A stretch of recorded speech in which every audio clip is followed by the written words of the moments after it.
కూడా మనందరికీ తెలుసు కదా. ఒక ప్రతిమని ఆవిడ సిద్ధం చేసి స్నానానికి వెళ్ళినప్పుడు ఆ ప్రతిమకి ప్రాణం పోసి వినాయకుడిగా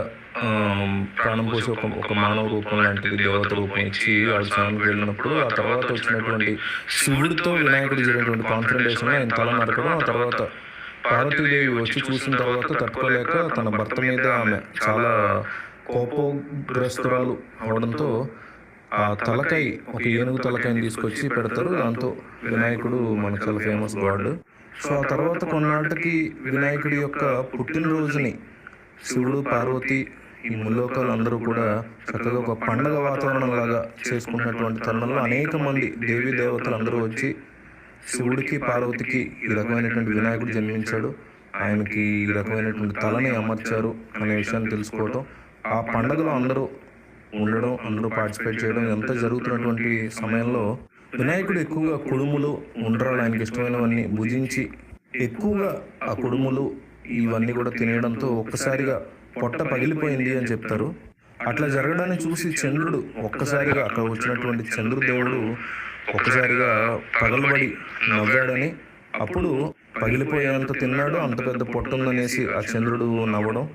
దానికి వెంటనే అక్కడ ఉన్నటువంటి పార్వతీదేవికి విపరీతమైన కోపం రావడం, నా కొడుకుని చూసి నువ్వు నవ్వావు కాబట్టి ఇక మీదట ఎప్పటికైనా సరే నీ ముఖం చూసిన వాళ్ళందరికీ కూడా నీలాప నిందలు పడతాయి, అంటే వాళ్ళు చేయనటువంటి తప్పులకు గాను వాళ్ళు నిందలు ఫేస్ చేయాల్సి వస్తుంది అనేసి ఆవిడ శపించిందని చెప్తారు. నీ ముఖం చూసిన తర్వాత పడేటువంటి నిందల వల్ల అందరూ కూడా వాళ్ళని పక్కన తోసేసి సమాజంలో ఎవరు వాళ్ళని అంగీకరించక నీ ముఖం చూడడమే దరిద్రంగా భావించి చూసిన ప్రతి ఒక్కరిని కూడా వేరే వాళ్ళు చేదరించుకుని కష్టాలు పడేలాగా చేస్తారు, ఇదే నేను ఇచ్చేటువంటి శాపం అంటూ ఆవిడ కోపడతారు. అంటే ప్రకృతి ధర్మం ప్రకారం చంద్రుడు ప్రతిరోజు రావాలి కాబట్టి ప్రజలకు కనిపిస్తాడు కాబట్టి మరి ప్రతి ఒక్కళ్ళు చూసే పరిస్థితి ఈజీగా ఉంటుంది కాబట్టి ప్రజలందరికీ కూడా ఇది కష్టం కిందే లెక్క అవుతుంది కదా అనేసి అందరూ వచ్చి గొడవ పడతారు, అంటే మొరబెట్టుకుంటారు. అందరూ వచ్చి పార్వతీదేవి దగ్గర మొరబెట్టుకుంటారు, అమ్మ మీరు చంద్రుడి మీద కోపంతో పెట్టినట్లేదు, ప్రజలందరికీ ఇది ఒక శాపంలాగా ఉంది, ప్రతి ఒక్కళ్ళు చంద్రుని చూస్తారు ప్రజలు అనేవాళ్ళు, మరి వాళ్ళందరూ కష్టాలు పడితే ఎలాగమ్మా, మా అందరూ మీ బిడ్డలమే కదా అనేసి వాళ్ళు వచ్చి ఆమె దగ్గర కాస్త బతిమలాడుకుంటే అప్పుడు ఆమె కరుణించి ఎవరైతే వినాయక చవితి రోజు అంటే వినాయకుడు పుట్టినరోజు నాడు ఎవరైతే ప్రతి సంవత్సరం నాడు చక్కగా నిష్టగా వినాయకుడిని పూజించి వినాయకుడికి ఉండ్రాల నైవేద్యం పెట్టి